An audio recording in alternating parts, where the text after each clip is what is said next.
Protein খেলে আমাদের ক্ষুধা কেন কম লাগে? আসলে কার্বোহাইড্রেটের তুলনায় প্রোটিন হজম হতে সময় লাগে 3 গুণ।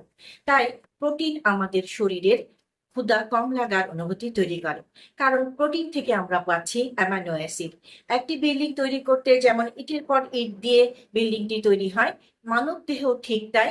প্রোটিন গ্রহণের পর যে অ্যামাইনো অ্যাসিড তৈরি হয়, সে অ্যামাইনো অ্যাসিড দিয়ে আমাদের শরীরের রোগ প্রতিরোধক ক্ষমতা, আমাদের শরীরের কর্মক্ষম রাখা, আমাদের পেশির গঠন মজবুত এবং নানানবিধ কাজে এই প্রোটিন অ্যামাইনো অ্যাসিড কাজ করে থাকে। যেহেতু আমরা প্রোটিন খাচ্ছি, কার্বোহাইড্রেট খাচ্ছি না, তাই আপনার শরীরের হরমোনের স্পাইক অর্থাৎ আপনার ইনসুলিন স্পাইক হবে না। সেক্ষেত্রে প্রোটিন বরঞ্চ আপনার শরীরে গ্লুকাগন নামক হরমোন তৈরি করে, যা আপনার ইনসুলিনকে অর্থাৎ আপনার নিউরোট্রান্সমিটার গুলোকে ব্যালেন্স করতে সাহায্য করে থাকে। আমাদের ক্ষুধা লাগার যে হরমোন গ্রেলিন, এই গ্রেলিনকে অবদমন করে রাখে, ফলে আমাদের ক্ষুধা লাগার অনুভূতি কম হয়। এবং প্রোটিন আপনার দেহের রোগ প্রতিরোধক ক্ষমতা, পেশির বর্ধন থেকে শুরু করে আপনাকে রাখে কর্মক্ষম এবং আপনাকেও রাখবে ভালো।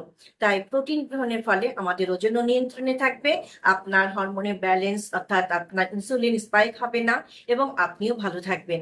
প্রোটিন গ্রহণ করার ফলে আপনি ওজন বৃদ্ধি থেকে বিরত থাকছেন। তাই কার্বোহাইড্রেটের তুলনায় প্রোটিন হজম হতে আমাদের সময় বেশি লাগে এবং আমাদের ক্ষুধা লাগার অনুভূতিও কম হয়। ভালো থাকুন।